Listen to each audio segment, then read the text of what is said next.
చూసిన తర్వాత ఈ రాష్ట్ర ప్రజలకి అర్థమైపోయింది ఈ చంద్రబాబు నాయుడు ఇక మనకి ఏమీ చేయడు అనేది. ఎందుకంటే ఎన్నికల ముందు మీరు చూస్తే దాదాపుగా సూపర్ 6తో పాటు 143 సూపర్ 6తో పాటు 143 హామీలు ఇచ్చారు. కానీ ఈరోజు ఏ హామీ గురించి ఎలాంటి క్లారిటీ లేకపోవటం చాలా దురదృష్టకరం.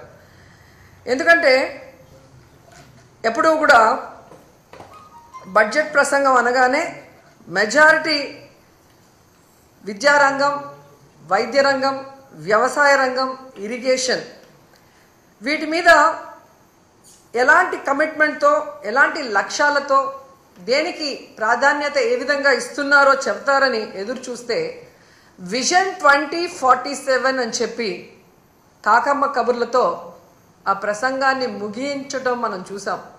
నిజంగా చాలా బాధేస్తుంది గవర్నర్ గారితో కూడా అబద్ధాలు చెప్పించటం. ఎందుకంటే చంద్రబాబు నాయుడుకి ఇచ్చిందే 5 సంవత్సరాల కాలంలో.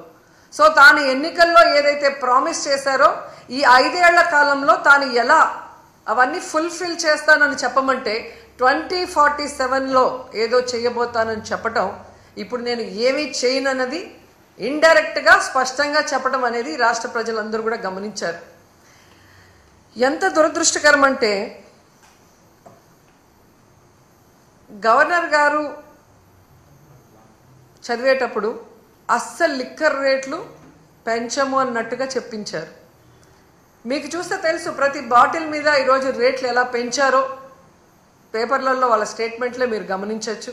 అంతేకాకుండా ఏపీ మొత్తం తెలుగుదేశం పార్టీ, జనసేన వాళ్ళు సిండికేట్లుగా తయారయ్యి ప్రతి బాటిల్ మీద 10 నుంచి 20 వరకు ఎలా పెంచుకొని అమ్ముతున్నారో ఏ ఊరికెళ్ళి ఏ తాగుబోతున్నా అడిగినా కూడా అర్థమవుతుంది.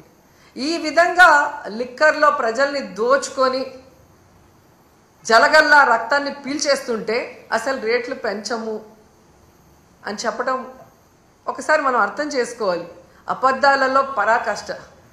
అలాగే విద్యుత్ ఛార్జీలు ఎన్నికల్లో స్పష్టంగా చెప్పారు, మేము అధికారంలోకి వస్తే 5 సంవత్సరాలు విద్యుత్ ఛార్జీలు పెంచము అని ఘంటాపథంగా చెప్పిన వాళ్ళు అధికారంలోకి రాగానే 15,000 కోట్లు విద్యుత్ ఛార్జీలు పెంచటమే కాకుండా ఇంకా భారాన్ని పెంచే దిశగా ప్రణాళికలు తయారు చేస్తూ గవర్నర్ గారి చేత విద్యుత్ ఛార్జీలు పెంచలేదు అన్నట్టుగా మాట్లాడించటము చాలా సిగ్గుచేటు చంద్రబాబు నాయుడు గారని ఈ సందర్భంగా తెలియజేసుకుంటున్నాను.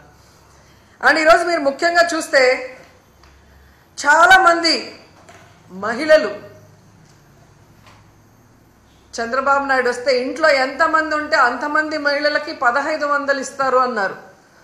ఆ 1500 ఇస్తారేమో అని ఆతృతగా ఎదురు చూస్తే దాని ప్రస్తావనే లేదు. అలాగే మీరు చూస్తే రైతు భరోసా గురించి ప్రస్తావనే లేదు, ఫ్రీ బస్సు గురించి ప్రస్తావనే లేదు. అమ్మఒడి జగనన్న ఇస్తూ ఉన్నారు, మేము తల్లికి వందనం ఇస్తాము అని చెప్పి గొప్పగా ప్రచారం చేసుకున్నారే కానీ ఈ రోజుటి వరకు 9 నెలలు అవుతుంది, ఒక్క పైసా ఇవ్వలేదు తల్లికి వందనం. కనీసం జగనన్న ఇస్తున్న ఆ అమ్మఒడిని కూడా కంటిన్యూ చేయకుండా ఈరోజు ఎగ్జామ్స్ కూడా వచ్చేసాయి. అంటే ఏ విధంగా పిల్లల్ని మోసం చేశాడో అనేది మనం కళ్ళారా చూడాలి. అంతేకాకుండా మీరు చూస్తే రైతన్నలకి అన్నదాత సుఖీభవ 20,000 ఇస్తాము అన్నారు. వాళ్ళకి అలాగే చంద్రబాబు నాయుడు కరువు కవల పిల్లలు అంటారు. ఆయన రాగానే ఎలా కరువు వచ్చి అందరూ అల్లాడిపోతున్నారో మనం చూస్తున్నాం. గిట్టుబాటు ధర లేదు, అలాగే పెట్టుబడి సహాయం లేకపోతే ఆ రైతులు ఏమవ్వాలి? కనీసం గవర్నర్ గారి ప్రసంగంలో రైతు భరోసా ఇస్తాము అన్న భరోసా కూడా ఇవ్వకుండా చేశారు అంటే రైతన్నలు ఏ విధంగా మోసం చేస్తున్నారో మనం కళ్ళారా చూస్తున్నాం. ముఖ్యంగా విద్యార్థులు, ఈరోజు విద్యార్థులు అమ్మఒడి లేకుండా ఇబ్బంది పడుతుంటే చదువుకున్న పిల్లలకి ఉద్యోగాలు ఇస్తాం లేదా నిరుద్యోగ భృతి 3,000 ఇస్తామని చెప్పి మోసం చేసి అధికారంలోకి వచ్చాక ఈరోజు మీరు చూస్తే ఏ విధంగా వాళ్ళందరికీ కాంట్రాక్ట్ ఉద్యోగాలు కానీ అలాగే అవుట్సోర్సింగ్ ఉద్యోగాల్ని ఎలా తీసేస్తున్నారో, ఉన్న వాళ్ళని వాలంటీర్స్ని ఎలా తీసేశారో మనం చూస్తున్నాం. ఉద్యోగం ఇస్తా లేదా నిరుద్యోగ భృతి ఇస్తామన్న పెద్ద మనుషులు ఉద్యోగాలు ఇవ్వలేదు, నిరుద్యోగ భృతి ఇవ్వలేదు. 9 నెలలు అవుతున్నా. కానీ ఆల్రెడీ ఉన్న అవుట్సోర్సింగ్ ఎంప్లాయీస్ని, అలాగే కాంట్రాక్ట్ ఎంప్లాయీస్ని, వాలంటీర్స్ని, లక్షలాది మందిని తీసేసి వాళ్ళ కడుపు ఎలా కొట్టారో ఈరోజు అందరూ కూడా గమనించాలని కూడా ఈ సందర్భంగా తెలియజేసుకుంటున్నాను. ముఖ్యంగా ఉద్యోగస్తులు చంద్రబాబు నాయుడు వస్తే ఏదో చేసేస్తాడు అని దేవుడు లాంటి జగనన్నని ఈరోజు ఓడించడానికి కంకణం కట్టుకున్నారే. మరి 9 నెలలు అవుతుంది. ఈరోజు మీకు డిఏ లేదు, ఐఆర్ లేదు, కనీసం పిఆర్సీ కూడా లేదు. చంద్రబాబు నాయుడు అబద్ధాలు చెబితే చాలా కమ్మగా ఉంటాయి, నమ్మి ఓటేశారు. పోనీ మొదటిసారి ముఖ్యమంత్రి కాదు కదా చంద్రబాబు నాయుడు.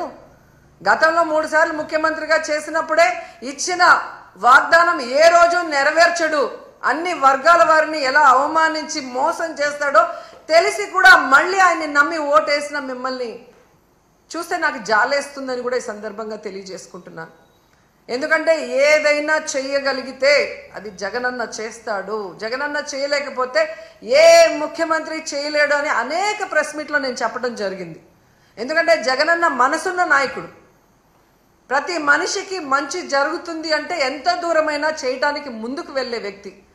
మరి ఇన్ని వెల్ఫేర్స్, ఇన్ని డెవలప్మెంట్స్, ఇన్ని ఉద్యోగస్తులకి రెగ్యులరైజ్ చేసిన వాళ్ళు ఏదైనా 1-2 చేయలేకపోతే అది ఎందుకు చేయలేదని ఆలోచించి మళ్ళీ ముఖ్యమంత్రి అయిన తర్వాత అయినా మాకు చెయ్యండి అని చెప్పి రిక్వెస్ట్ చేసుంటే ఈరోజు ప్రజలు బాగుంటారు, మీరు బాగుంటారు, ఈ రాష్ట్రం కూడా అభివృద్ధి వైపుకు పరుగులు తీసుంటుంది. కానీ ఈరోజు ప్రజలు నాశనం అయిపోతున్నారు, రాష్ట్రం నష్టపోతుంది, ఉద్యోగస్తులు నష్టపోతున్నారు. ఈ విషయం ఇప్పటికైనా గమనించాలని ప్రతి ఒక్కరిని కూడా కోరుకుంటున్నాను. అండ్ ఈరోజు ప్రతి ఒక్కరూ మాట్లాడుతున్నారు తెలుగుదేశంలోనూ, ముఖ్యంగా పవన్ కళ్యాణ్ గారు, మేధావి గారు మాట్లాడుతుంటారు, సనాతన యోధుడు. జగనన్న ఈరోజు ప్రజా సమస్యల్ని మాట్లాడటం కోసమే అసెంబ్లీలో ప్రతిపక్ష హోదాను అడుగుతున్నారు. ఎందుకంటే ఒక ప్రతిపక్ష హోదా ఉన్నప్పుడు ఇంత సమయం అని ప్రతిపక్ష పార్టీకి కేటాయిస్తారు. కాబట్టి ఈ రాష్ట్రంలో ఉన్న ప్రజల కష్టాల్ని, వాళ్ళు ఏదైతే ఎదురు చూస్తున్నారో వాటిని ప్రభుత్వం దృష్టికి తీసుకురావటం కోసం ఈరోజు అన్న అడుగుతూ ఉంటే వంకర టింకర్గా మాట్లాడతాడు పవన్ కళ్యాణ్ గారు.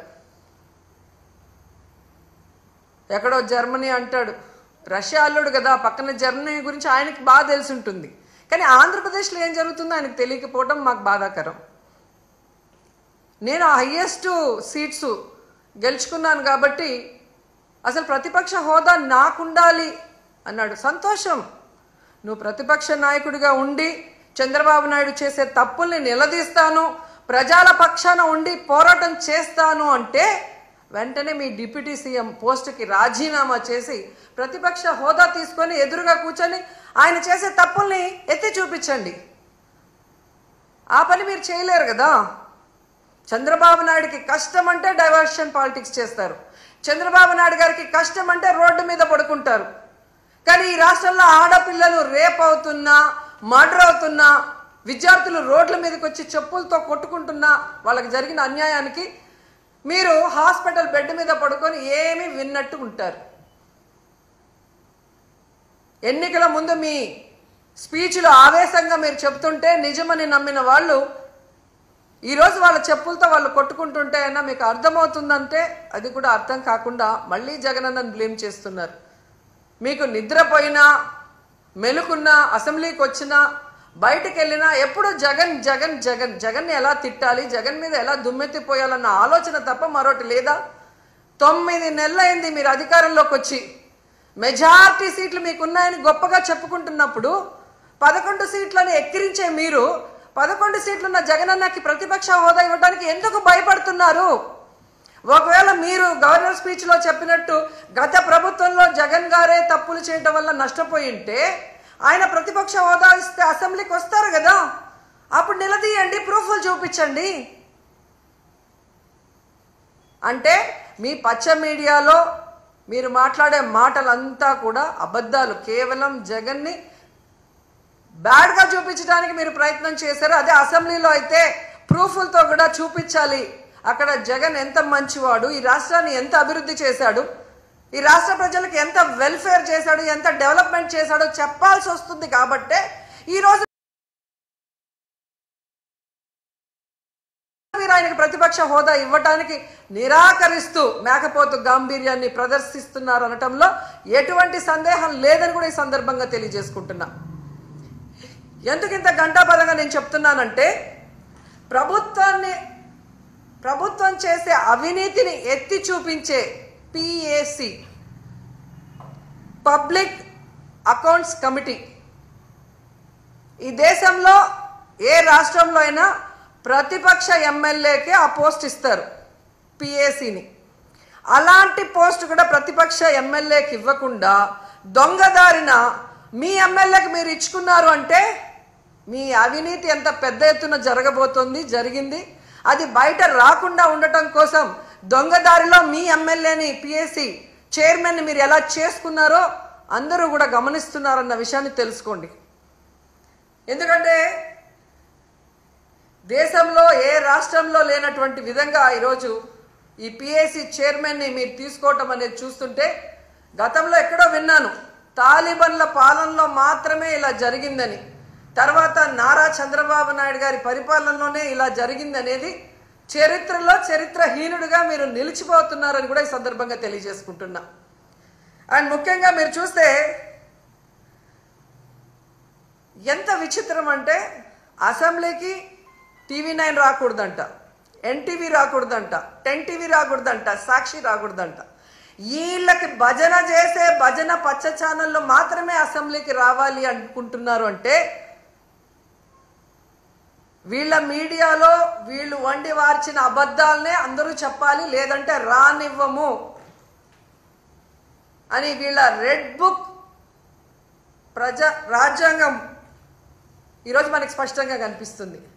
అంటే వీళ్ళు చేసే అవినీతి ప్రజల దృష్టికే పోకూడదు అని ఛానళ్ళని కూడా బ్యాన్ చేసే విధంగా ఈ రెడ్ బుక్ రాజ్యాంగంలో చూస్తుంటే, అసలు ఈ రాష్ట్రంలో వీళ్ళని చేసే తప్పుల్ని ఎవరు కూడా ఎత్తి చూపించకూడదు, చూపించే వాళ్ళు ఎవరిని కూడా మేము సహించమనేది స్పష్టంగా అర్థమవుతుంది. ప్రతిపక్ష హోదా జగనన్నకి ఇవ్వరు, PAC చైర్మన్ ప్రతిపక్ష ఎమ్మెల్యేకి ఇవ్వరు, వీళ్ళు చేసే తప్పుల్ని ఎత్తి చూపించే ఛానళ్ళని అసెంబ్లీలోకి రానివ్వరు, గవర్నర్ గారితో కూడా అబద్ధాలు చెప్పిస్తారు. అంటే వీళ్ళ చైర్మన్, వీళ్ళ డిప్యూటీ చైర్మన్, వీళ్ళే CM, వీళ్ళే డిప్యూటీ CM, అంతా వీళ్ళ భజన బ్యాచ్ పచ్చ ఛానల్. అంటే ఏ విధంగా ఈ రాష్ట్రంలో ప్రజల్ని ఎన్నికల ముందు మభ్యపెట్టారో అది కంటిన్యూ చేస్తూ ఆ ప్రజల్ని అలా మోసం చేసుకుంటూనే ముందుకు వెళ్ళడానికి వీళ్ళ ప్రణాళికలు ఇక్కడ స్పష్టంగా అర్థమవుతున్నాయి. నిన్న ఎంత బాధేసిందంటే, పాపం పిల్లలు వీళ్ళు ఉద్యోగాలు ఇస్తారని ఇవ్వకుండా వాళ్ళని మోసం చేస్తే రోడ్డు మీద కూర్చొని 2 చెప్పులు చేతిలో పట్టుకొని వీళ్ళని నమ్మి వీళ్ళకి ఓట్లేసి గెలిపించినందుకు మా చెప్పుతో మేమే కొట్టుకుంటున్నామని వాళ్ళు చంపలు వాయించుకుంటున్నారు. కనీసం వాళ్ళ గోడు చూడటానికి కూడా లోకేష్ గారు ఇక్కడ లేరు. దుబాయ్లో పాకిస్తాన్ ఇండియా క్రికెట్ కూలింగ్ గ్లాసులు వేసుకొని కలర్ఫుల్గా చూస్తున్నాడు. అంటే వీళ్ళకి ప్రజలంటే గౌరవం లేదు, ప్రజలంటే అభిమానం లేదు. రైతులైనా, విద్యార్థులైనా, మహిళలైనా ఎవరినైనా అవలీలగా మోసం చేసేస్తాం, ఎవడు మమ్మల్ని అడగడు అన్న విధంగా ముందుకు వెళ్తున్నారు. వీళ్ళకి ఒక్కటే సూటిగా చెప్తున్నాను, నిజంగా మీకు దమ్ము ధైర్యం ఉంటే, మీరు ప్రజలకి మంచి చేస్తున్నాం, మా మీద ఊరికే దుమ్మెత్తి పోస్తున్నారు అని నిరూపించుకోవాలనుకుంటే జగనన్నకి ప్రతిపక్ష హోదా ఇచ్చి చూడండి. జగనన్న అసెంబ్లీకి వస్తారు. గత ప్రభుత్వంలో జగనన్న ఏం హామీలు ఇచ్చారు, ఏం నెరవేర్చారు, ఈ రాష్ట్రాన్ని ఎలా అభివృద్ధి వైపుకు నడిపించారు, ఈరోజు మీరు ఎన్నికల్లో ఏం హామీ ఇచ్చారు, ఈ 9 నెలల కాలంలో 1,00,000 కోట్లకు పైగా ఎలా అప్పులు చేసి రాష్ట్రాన్ని అప్పుల్లో ముంచేస్తూ ప్రజలకి ఒక్క హామీని కూడా నెరవేర్చకుండా ఇంకా అప్పులు కావాలని ఎలా ప్రయత్నాలు చేస్తున్నారు, ప్రజల్ని ఎట్లా మోసం చేస్తున్నారు అనేది ప్రజలకు తెలిసేలాగా మాట్లాడతారు. లేదు మేము జగన్ని రానివ్వము అంటే మేము ప్రజల మధ్యకు వెళ్ళి ప్రజలతో కలిసి పోరాటం చేసి మీ అవినీతిని మీ తప్పుల్ని ఎండగట్టి మీ మెడలు వంచి ప్రజలతోనే మిమ్మల్ని తరిమి కొట్టిస్తామని కూడా ఈ సందర్భంగా తెలియజేసుకుంటున్నాం.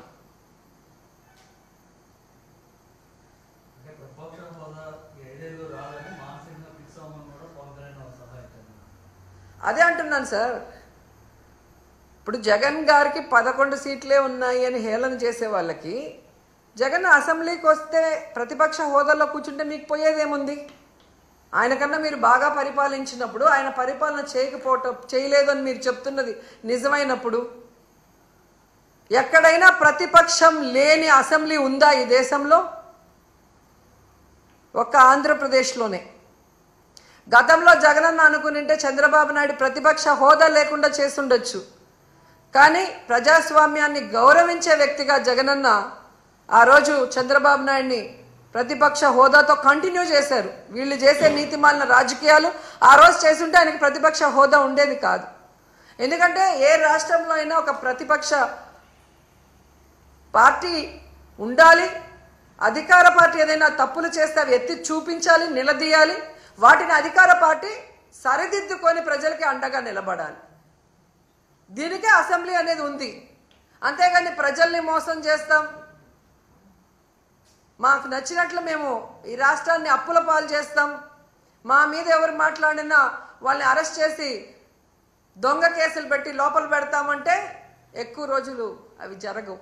ఎందుకంటే మీరు ఒకే విషయం చూడండి, మిర్చి రైతులు నష్టపోతున్నారు మద్దతు ధర లేక.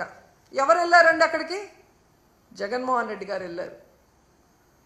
జగనన్న వెళ్ళి నిలదీసిన తర్వాతే ప్రభుత్వం కదిలింది. ప్రభుత్వానికి బాధ్యత లేదా?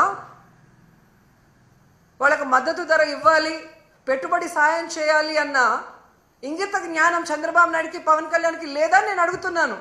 మొదటిసారి ముఖ్యమంత్రి అయిన జగనే అంత చక్కగా రైతు భరోసా ఇస్తూ మద్దతు ధర ఇస్తూ ఎక్కడైనా కరువు కానీ లేదా అధిక వర్షాలు కానీ లేదా తుఫాను కానీ వస్తే ఏ విధంగా కాపాడాడు వితిన్ 24 అవర్స్లో అనేది మీరు ఒకసారి రికార్డ్ చూడండి.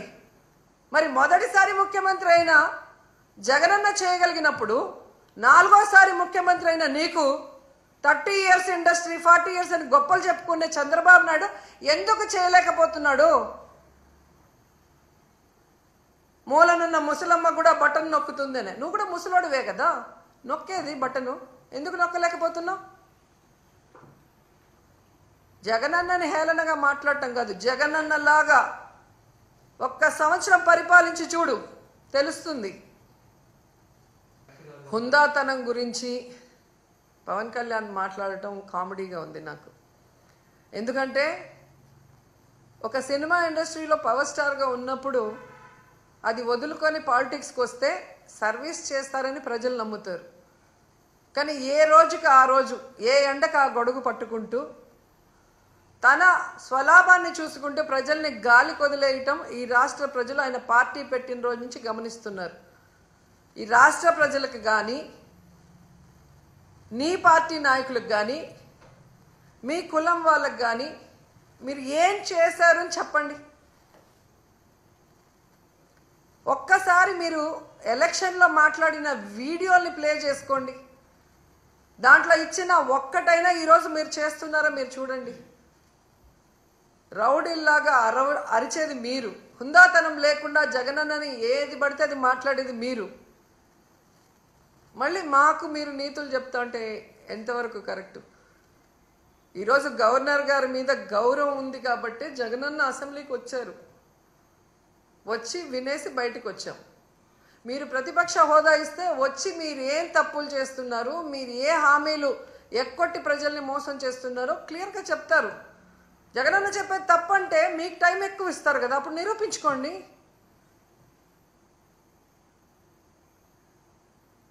సో హుందాతనం మీకు లేదు. మీకు చంద్రబాబు నాయుడికి హుందాతనం ఉంటే ఈరోజు గౌరవంగా ప్రతిపక్ష హోదా ఇచ్చి లోపలికి పిలిపించుకొని ఈ రాష్ట్ర ప్రజలు గురించి మాట్లాడాలి. అసెంబ్లీ ఇన్ని కోట్లు ఖర్చు పెట్టి ఎందుకు మనం నడిపిస్తున్నాం? చంద్రబాబు నాయుడు పవన్ కళ్యాణ్ సెల్ఫ్ డబ్బా పట్టుకుంటుంటే చూసి వినటానికి కాదు కదా. ప్రజల వాళ్ళ కష్ట సుఖాలో లేదా వాళ్ళ ప్రాంతానికి కావాల్సినవో అసెంబ్లీలో చర్చించడానికి వాళ్ళు ఒక రిప్రజెంటేటివ్గా ఎమ్మెల్యేని పంపిస్తారు. సో వాళ్ళ మాటలు వినరు, ప్రతిపక్షం మాటలు వినరు, మీడియా చెప్పేది వినరు. రెడ్ బుక్ రాజ్యాంగం అంటూ ఈరోజు అసెంబ్లీని కూడా ఏ విధంగా ప్రజాస్వామ్య విరుద్ధంగా మీరు నిర్వహిస్తున్నారు అనేది గమనిస్తున్నారు మేధావులు కూడా.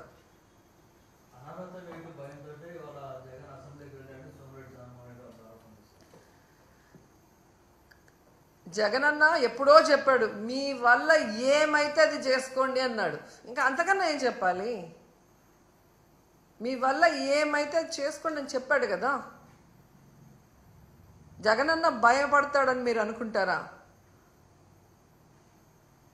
ఈ రాష్ట్రంలో చిన్న పిల్లోడిని అడిగినా చెప్తారు జగనన్న ఎంత ధైర్యవంతుడో.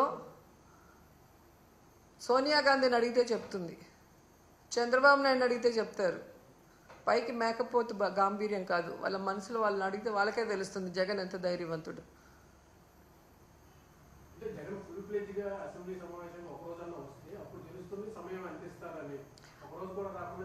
ఆల్రెడీ ప్రతిపక్ష నాయకుడిగా 67 మంది ఎమ్మెల్యేలతో మేమందరం కూడా ఉన్నాం. అప్పుడు వెళ్తే కనీసం 67 మంది ఉన్న బలమైన అపోజిషన్ లీడర్కే వాళ్ళు మైకులు ఇవ్వకుండా ఎన్ని రోజులు ఎలా ఏడిపించారో మీ అందరూ కూడా ఆ వీడియోలు చూస్తే మీకే అర్థమవుతుంది.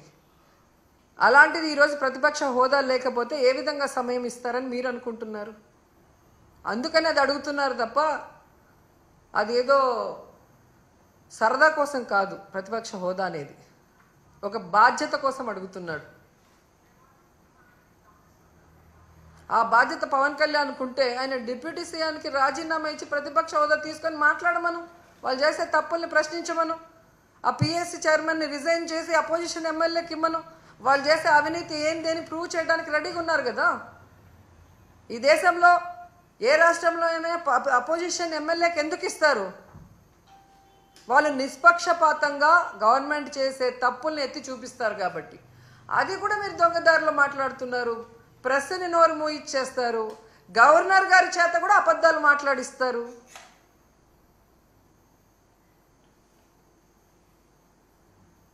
మరి ఈ రాష్ట్రంలో ఉన్న ప్రజల గురించి ఎవరు మాట్లాడాలి? వాళ్ళ సమస్యల గురించి ఎవరు ఎత్తి చూపించాలి?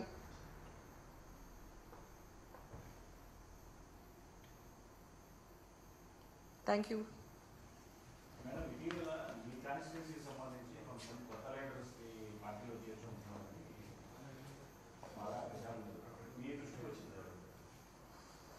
ఇంతవరకు అయితే నాకేం తెలియదండి. టీవీలో ఏదో వేస్తూనే ఉంటారు.